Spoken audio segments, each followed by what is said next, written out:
大家好，欢迎收看今天的面具人。今天是2021年的4月23号，各位老铁们，好久不见，别来无恙。昨天面具人貌似又停更了一天啊，主要是因为我的这个耳朵确实疼得太厉害了，我做节目都是忍痛在做的。今天呢，身体状况好一些了。面具人，我的心里面是很兴奋呀，非常兴奋的。为啥呀？因为呀，我惩戒了很多白痴狗，好玩得很。有多好玩呢？观众朋友们，昨天你们有没有人被狗狗币杀猪割韭菜的呢？被杀猪被割韭菜就对了。网上带节奏的人有很多啊，当然了，面具人也带节奏了。很多人被割韭菜了。说这些推荐什么财经信息的、推荐币圈信息的人都是假的，都是骗的啊。那也有很多人直接咨询面具人我，对吧？可是呢，直接咨询面具人我的人并没有被割，面具人只是想让你们知道啊，白嫖的信息和真正的信息会造成多么大的差距。所以呢，这也算是对那些喜欢看小道消息的、贪婪的、贪小便宜的人惩戒了一番。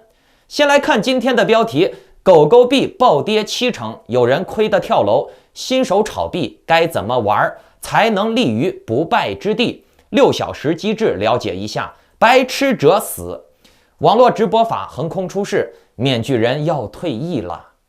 那今天咱们讲两个事儿啊，狗狗币和这个网络直播法的出台啊。哎呀，说到这个狗狗币，我还有点小兴奋呢。昨天、前天、大前天，有很多人入场了狗狗币，然后呢，很多人可能就亏得一塌糊涂。尤其是前天啊，4毛几的时候，哎呀，很多人入场呀，然后呢，最多跌到过1毛多呀。不过在4毛几暴涨的那几天，面具人没吱声啊。我一直到昨天前天才吱声的。这个币圈呀，它就是这么的神奇。当大家都觉得它要涨的时候，它却会跌；当大家都觉得它要跌的时候，它反而会涨。最近呢，也有上千个人给我发消息了有关于什么咨询转移资产呀，包括如何操作狗狗币的事儿。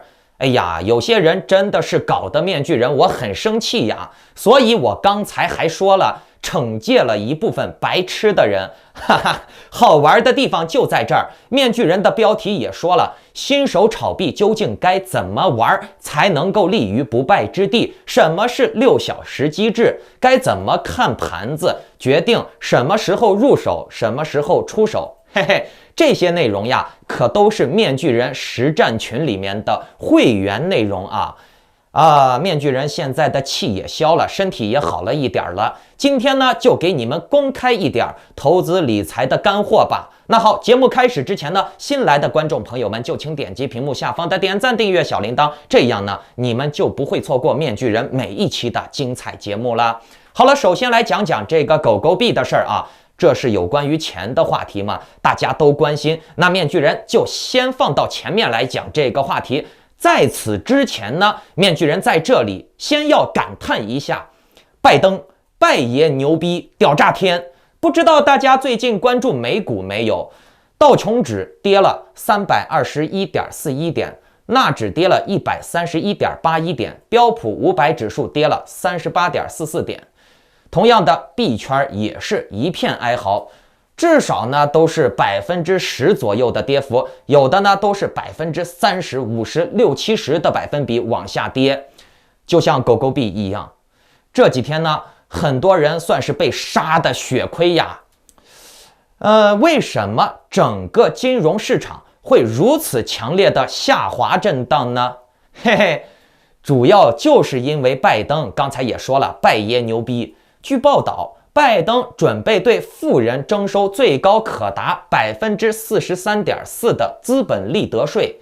知情人士透露，拜登的提议将把年收入超过100万美元者的资本利得税从目前的20%提高到39.6%，所得的税款用于社会福利方面的投资建设。你们看好这个幅度啊，20%提高到39.6%，这就相当于翻倍了呀！我的妈呀，太狠了！这几乎就是接近资本利得的一半的收入呀！先在这里给大家简单粗暴的解释一下，什么叫做资本利得啊？我简单的来讲，就是富人赚钱，他是靠钱生钱；穷人赚钱呢，是靠劳动生产赚钱，是卖苦力。穷人赚的这些钱，他也要交税，叫做收入税。但是这种税呢，你不能收太高，因为穷人的这个生产劳动的过程本身就具有非常大的价值，他们是贡献者，所以呢，对他们收税就必须要适可而止。而且呢，他们也没多少钱能给你交税。本身呢，一个中产向下的底层，他能赚多少钱嘛？而且呢，他挣了钱以后，他还要生存嘛？他挣的那点钱，说白了，也就是仅仅够他生存，过一点稍微好点的生活。可是呢，社会底层恰恰就是整个社会的消费主力。为啥？因为底层人多，任何社会都是底层人多，穷人多。那这些穷人，他们赚了钱就要消费啊，就要这个工作买衣服买点玩的，对吧？你说让这些底层人去投资，就他们那点三瓜两枣的，能投资个屁？他们也承担不起资本亏损，对不对？这些底层蚊子肉就那样了。但是富人不一样，富人他们无论从思维上还是消费观念上，他们整体的思路和穷人不太一样。富人有钱了，他也不怎么消费，所以呢，就会给我们造成，哎呀，有钱人都抠门，穷人都穷大方。这些富人呢，他偶尔就是看哪个能赚钱，比如投资买个房子，或者是买个好车子啊，包装一下自己。可是呢，这还是属于钱生钱的投机心理，他们对吃喝玩乐的消费观念和穷人不一样。富人在这个上面的消费比重是比穷人低很多的。可是呢，穷人啊，他赚钱了，发工资了，他就穷大方嘛，请客吃饭，买玩具，买电子产品，充游戏等等等等。富人赚钱了呢，他会拿他赚到的这个钱去赚更多的钱。穷人很少会有这方面的想法，他们是娱乐消遣为主啊。只有少部分的穷人，他想拿他自己的钱去投入资本市场，可是呢，他自己的资金实力又是非常的有限。富人赚钱是非常容易的啊，他们把钱只用投到什么银行呀、债券呀、股市呀，或者是操纵资本市场、买断商铺等等等等。这种钱生钱、资本赚资本的钱，不需要什么太多的技巧，你只要有资本就好了。比如说买上10几套房子，光收租金，或者是光卖成商铺，对吧？经营就行了，对不对？或者是把钱买成理财基金利滚利，对不对？那这种钱生钱、资本赚资本的钱，就叫做资本利得税。拜登给他定到了39.6%，这个仅仅是年收入超过100万美元的人啊。你普通的什么技工呀，就算是科研人员、科学家，也很难能够达到这个收入的。可是资本家他们钱生钱，很简单的就能赚到这么高的收入啊！大家仔细看好了，这个税不是什么生产所得税、制造税、收入税，拜登他收的就是资本利得税。可以说，针对的就是这些纯粹靠资本炒作的人，华尔街的大佬、金融大鳄之类的人，他们其实是没什么生产力的。他们就是用资本来操纵市场的，实际上呢，对市场的生产力还有可能会造成一定的破坏。为什么很多人形容资本大鳄是吸血鬼呢？对不对？面具人的朋友阿猫说了，对资本家收太多的税不利于国力强大。这一点呢，我不是很认可。为啥呢？这些纯粹玩资本的人啊，他们没有什么生产力，他们纯粹就是拿钱生钱，而且呢，他们会压人一头，让底层的人没什么动力，让底层的人就这样认命了。大家都认为反正钱能生钱，我这努力劳动挣的钱交的税不比他们那些钱生钱的人少，那我还干个屁呀，对不对？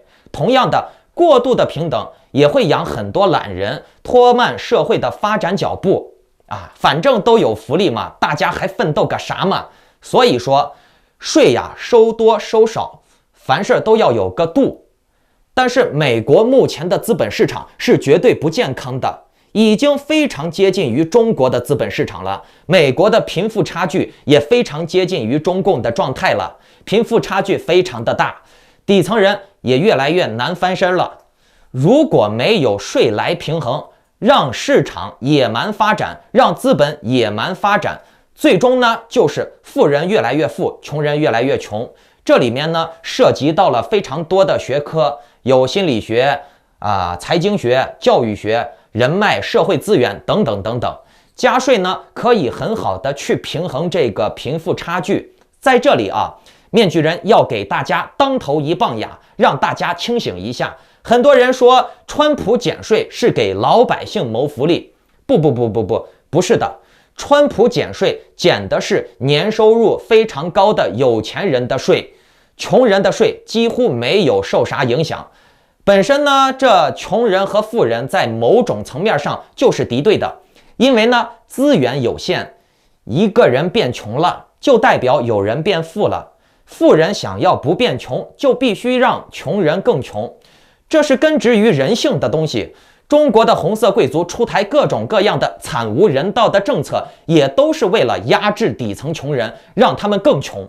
否则呢，他们这些红色贵族自己就会变穷。先富带动后富，大家都听说过吧？可是现实情况是，先富的人几乎都是不愿意带动后富的，这是人性，没办法。所以呢，川普的减税政策让美国的基尼系数一路飙升，从一个相对平等的民主社会变成了美国的基尼系数快接近中国的基尼系数了。美国目前是 0.5 左右，也有统计说是 0.6 几。可是呢，中国的基尼系数也只有 0.7 左右呀。基尼系数达到中国这样的 0.7 左右，就是你们看到的极端的贫富差距大，社会不公平，民不聊生，垄断横行。所以呢，美国 0.5 的基尼系数，社会是什么情况，你们可以脑洞出来了吧？我再给大家补充一下像澳洲、挪威、瑞典这些非常福利高的国家，人民生活水平高的国家，他们的基尼系数基本就是在 0.3 左右，可以说是非常的左了。真正的左派国家基尼系数都比较低，非常接近社会主义的均富概念。中国它不是社会主义，中国是极右的国家资本主义，权力垄断资本家，资本家再帮权贵垄断底层。所以呢，中国它会出现这么极端的贫富差距。不过呢，任何国家它都容易出现贫富差距拉大的情况，因为这个就是人性，每个人都是自私的，谁都不愿意多分一点给别人，所以呢，这贫富差距它本身就非常容易拉大。你要问我为啥，我告诉你不为啥，这就是人性，人都是自私的。再加上今天的全球化，资本家们压榨完本国的资源，他们就会到更有商机的地方，比如中国。资本家无国界嘛，哪儿有钱往哪儿走嘛。你看中共把马斯克给整成啥了？马斯克不还是舔着个逼脸给中共舔菊花吗？高唱共产党好，学习习近平语录，对不对？扎克伯格他也学习习近平语录呀。其实呀，他们学的就是这种权贵资本家在中国，你只要承认共产党，你就可以无法无天的肆意压榨底层的中国模式而已。他们一边高歌中国共产党好，一边呢又大骂让自己发家的美国。没办法呀，美国的税收高，人权高，用工成本高，消费高，算了，还是中国好。有钱到哪儿都是爷嘛，资本家无国界嘛。所以说大家也不用相信那些什么中共用来搅乱美国特务间谍的话。说什么阴谋政府蜥蜴人之类的，川普在和美国华尔街大佬对抗之类的这些谣言。这些特务间谍他们的任务就是推翻美国，也就是说，只要美国还在，他们就会编出各种各样的对立的二元话题，制造矛盾，直到美国分崩离析，否则不死不休。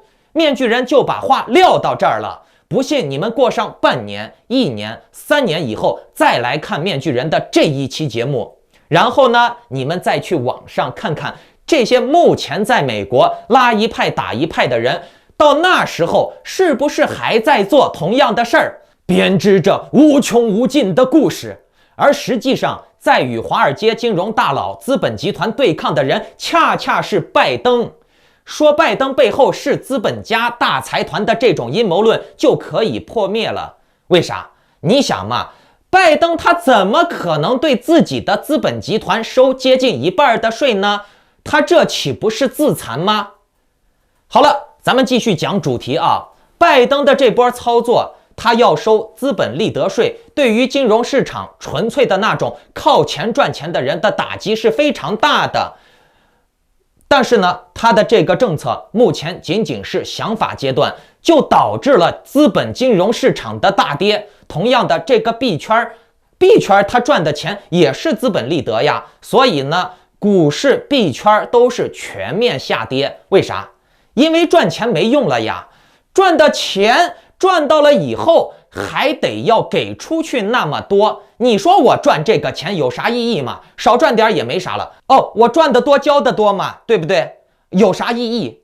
这就会打击了很多用钱赚钱的人的欲望的。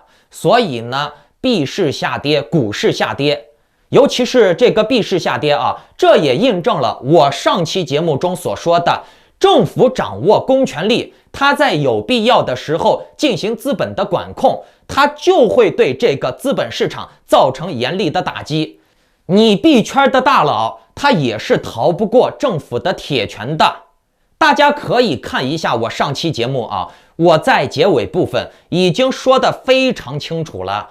政府不动你，不代表他动不了你。政府现在不动你，是因为他认为你有必要存在。等到哪一天他认为你没必要存在的时候，什么币圈呀、金融市场呀，就如一片落叶，轻松的就能被手揉碎，知道吗？我上期节目是怎么说的？目前疫情还没有过去，实体经济也没啥好干的，利润呢也不够，还只能干资本市场。虽说呢，你看现在收税收的多了，可是呢，咱们想一下啊，你税虽然说收的多了啊，我少赚一点，但是钱还是要赚的呀，对不对？传统市场目前呢，疫情没过去，没啥好机会嘛，对不对？那我只能还是搞这些空中赚钱的事儿呀，在网上操作个币呀，赚钱呀，对不对？你们不要想什么收这些富人的税了，他们就会逃，他们就会不玩了。上有所好，下有对策啊。这些资本家他们受压了以后，他们还是会钻空子的，他们还是会把压力宣泄给更底层的人。所以呢，最终还是这个资本圈里面的散户遭殃。面具人，我告诉你们啊，看币的涨跌啊，它到底会涨会跌，看它的趋势，你一定要看成交量和成交金额，以此来判断出进来的是资本还是散户。昨天到今天，狗狗币的交易数量激增了8倍。大家来看这张图啊，看好了，大单买入和大单卖出一日的数据基本上是持平的。如果仅仅是成交量少，成交金额大，就代表有人带节奏了，在做空砸盘，大资金在往外砸。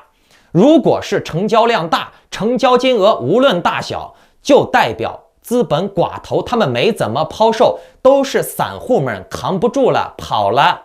狗狗币的重资金部分就是在它从 0.05 起飞前0.05 到 0.1 左右这2个点位，这里面的钱就是带节奏的钱。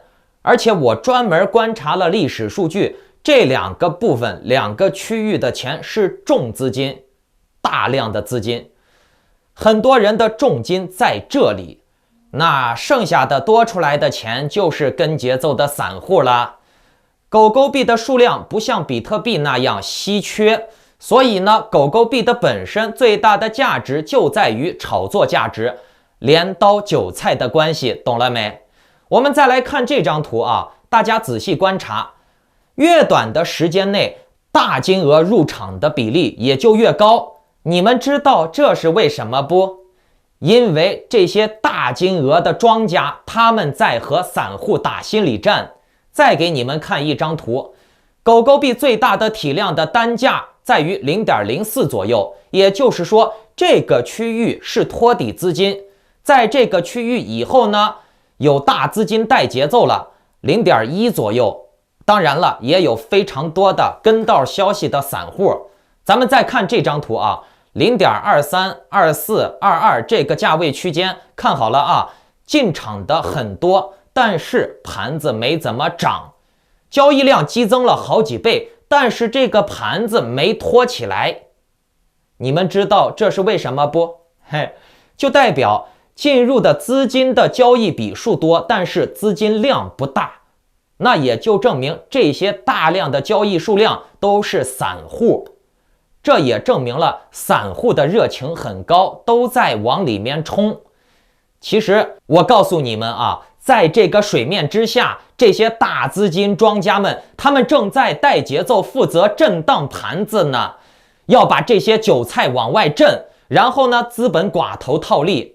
反正他们托底的资金还是那么多。0.04 你玩得过人家吗？目前来看呢，韭菜的热情并未减少，出货量还不是很多，所以呢，继续焦灼，继续震啊，震来震去，把人往里面吸，然后呢，再把耐性或者是承受能力不足的人往外震。我们看盘子啊，没有出现大范围的出货，但是呢，小额交易还非常的多，甚至是激增。所以呢，面具人今天中午就在社区发帖子了，我说 0.09 这个区域是一个关键点。这里给大家一个概念啊，很多人一听买币就会觉得啊，有倾家荡产的风险。面具人，我告诉你，买币亏光，亏的倾家荡产是不可能的。为啥？因为你可以设定止损，比如你设定 5% 到 10% 的亏损，你最多也就是亏那么一点点就停止了。5% 受不了吗？10% 受不了吗？所以呢，面具人，我给你们的建议就是，大家在不确定的时候设置 10% 左右的止损区，自己能承受这个亏损啊，亏了它自动就停了。然后呢，你继续试水看节奏啊，尽量的多看，然后再做决断。大家买币的时候啊，尤其是新手，买的时候涨了当然不管了啊，但是呢，跌了你一定要设置止损，一般呢就是 10% 左右。你预计在一个低位买入以后，当它跌过了你预计的低位，只要超过 10%， 那就自动止损了，自动停了，你也亏不了多少。然后这个时候你就赶紧关注，如果它还有下跌的趋势，那你就可以立刻的往更低的位置下订单，大胆的往低的放，然后你再关注它在涨的时候啊，你觉得有利润可图，你就套利。因为这个币啊，它在没有更多的利好消息的时候，它一般就是这样震动震荡。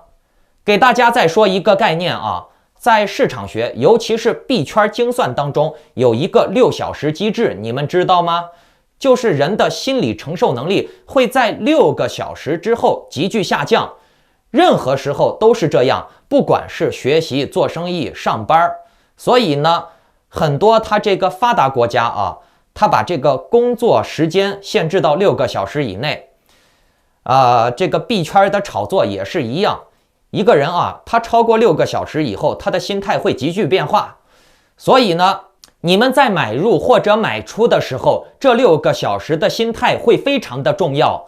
所以呢，一到止损点以后，你在往后的6个小时内一定要仔细观察，如果出现了持续下跌，证明有很多人跟你一样开始承受不了了。然后呢，你就继续观察，准备开始抄底。一旦是抄到了底儿了以后，那你就有可能赚喽，你就有可能大赚喽。然后呢，根据自己的情况再做决定，是做长线还是短线。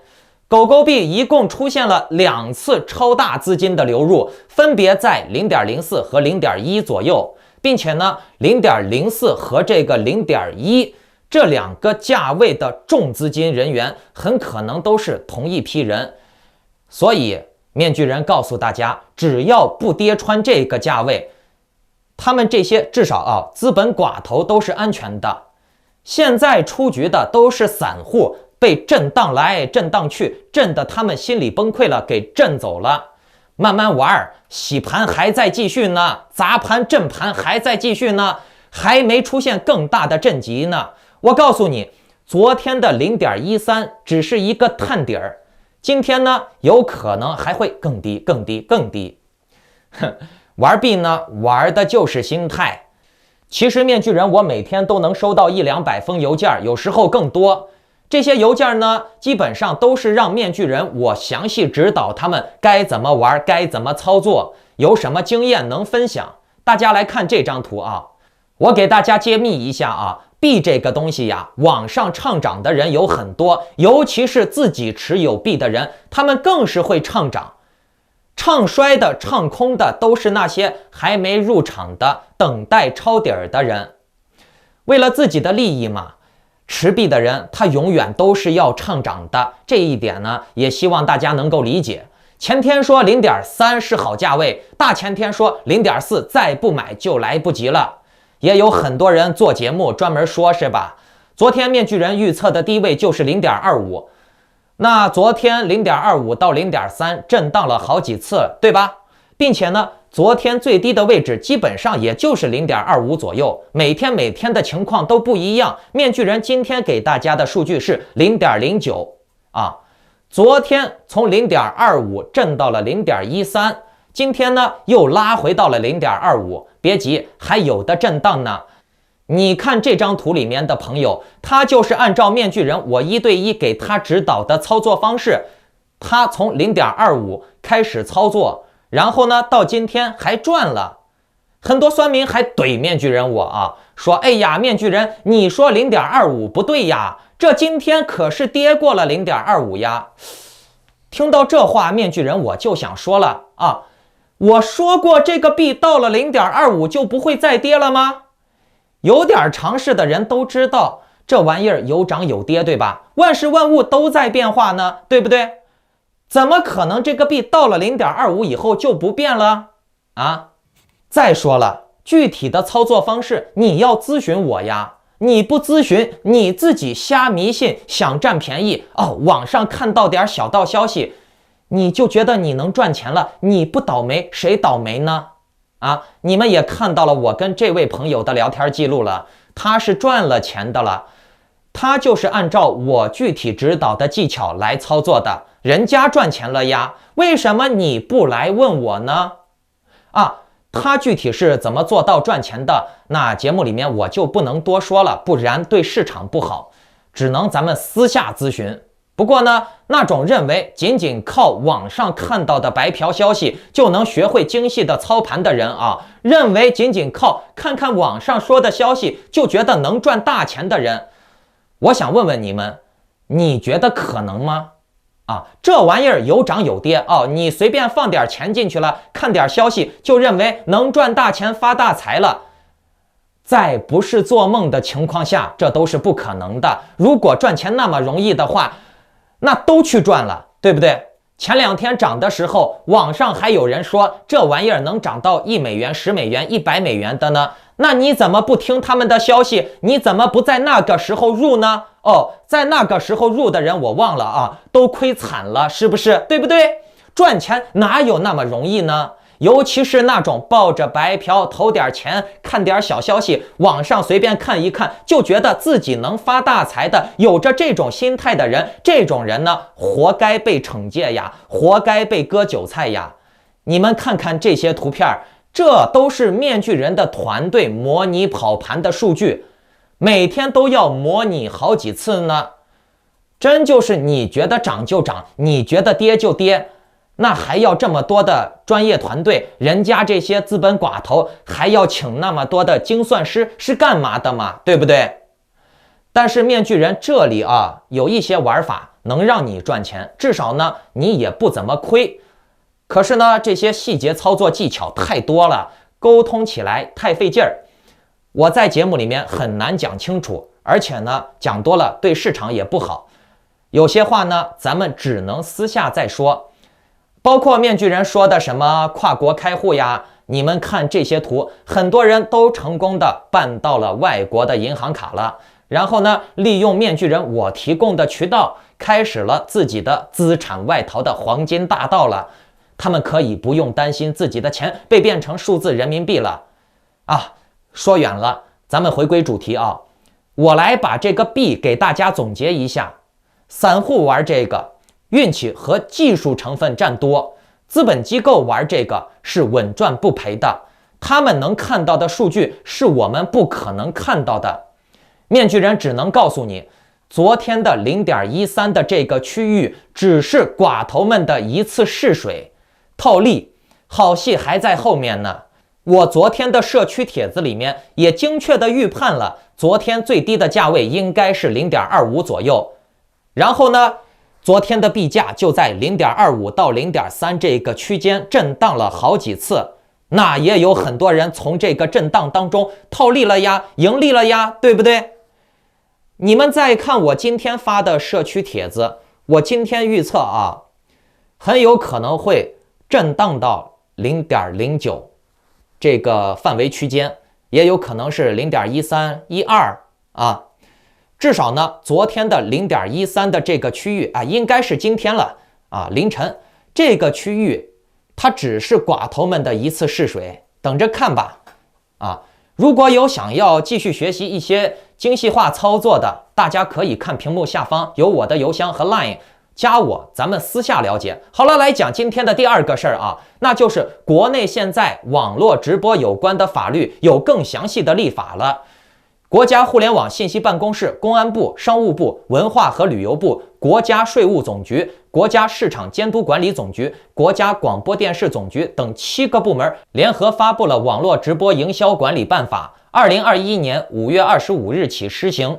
国家互联网信息办公室有关负责人表示，这个办法意在规范网络市场秩序，维护人民群众合法利益，促进新生态产业链的健康有序发展，营造清朗的网络空间。管理办法要求，直播营销平台应当建立健全的账号以及直播营销功能注册的注销、盈利、信息安全管理的资讯、营销行为的规范、未成年人的保护、消费者的权益保护、个人信息的保护、网络和数据安全管理等机制措施。同时，管理办法还对直播营销平台的相关安全评估、备案许可、技术保障、平台规则、身份认证和动态核验、高风险和违法违规行为识别处置、新技术和跳转服务的风险防范、构成商业广告的付费导流等服务作出详细规定。等于说是全面监管了啊，将从事直播营销活动的直播发布者细分为直播间运营者和直播营销人员，明确年龄限制和行为红线，对直播间运营者和直播营销人员相关的广告活动、线上线下的直播场所、商品服务进行信息核验。虚拟形象的使用与直播营销人员的服务机构开展商业合作等方面要提出具体要求。办法强调，直播营销平台应当积极地协助消费者维护合法权益，提供必要的证据支持。直播间的运营者、直播的营销人员应当依法依规履行消费者的权益保护责任和义务，不得故意拖延或者是无正当理由拒绝消费者提出的合法合理要求。办法提出，国家7个部门建立了健全安全的线索移交、信息共享、会商研判、教育培训等工作机制。那这个教育培训啊，面具人原来在国内的时候就有所耳闻，就是所有的媒体从业人员都要定期的进行培训，做思想报告，清楚明确的了解到什么话能说，什么东西能转发，什么事儿能干，什么事儿不能干啊。来继续看啊，这个管理办法要求各地的各部门都要加强监督检查，加强对行业协会、商会的指导，也就是说要成立各种各样的什么媒体商会呀、直播商会啊，由这种区块式的、片区式的对每一个直播的媒体的从业人员进行点对点的严查，查处违法违规行为，对严重的违反法律法规的直播营销市场主体依法开展联合惩戒啊，综合执法。那我们看一下啊，这个立法就相当于啊，从直播间的运营人员、营销人员、演出人员、策划人员啊，全部都要管控，并且呢，以后做直播行业也要办各种各样的牌照。那要办各种各样的牌照，就会成立各种各样的部门。那这样的话，就能解决一部分维稳人员的这个饭碗了呀，对不对？同样的，在这办照的过程中，各种各样的什么贿赂呀、关系呀、收钱呀、盈利呀，是不是给这些政府的维稳人员就能增加饭碗？同时呢，党都是一箭八雕的，通过这种事情呢，还能顺便的对底层的这些直播人员呀、直播机构进行更严厉的管控和操纵。从这个办法当中呀，我们可以看到，几乎是100%的严格管控网络直播的场所、内容、行为和人员，还有经营，甚至呢资金都要管控，等于是全方位锁死了网络直播。以后就相当于在网络直播间当中都要设立党支部了。之前呢是企业设立党支部，现在呢是网络直播间也要设立党支部了。我标题也说了，面具人要退役了。当然了，如果面具人我在国内，我就算是不反党不反共，我合法的去做什么网络直播，我也是要退役的。为什么？没法做了呀，管得这么严。同时呢，你们要想明白一个问题，那就是这么严格的管控之下啊，以后呢，网络直播这一行业也都是官僚集团垄断了、买办了。为啥？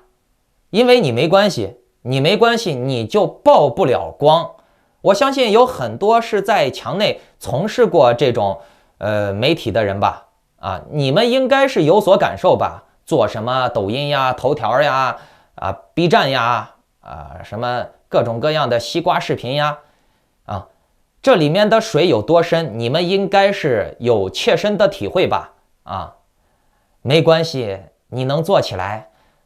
好呀，你花了那么多的钱买设备、开公司、租场地，然后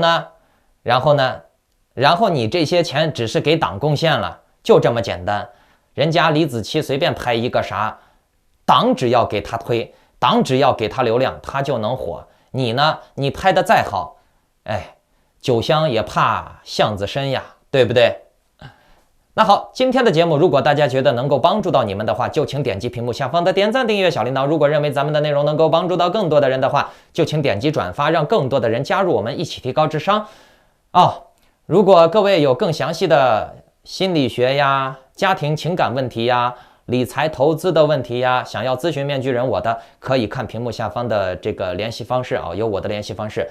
我最近也在整理相关的会员资料做会员节目。大家以后想要观看的话，可以点击订阅旁边的加入按钮。好，我们下期再见。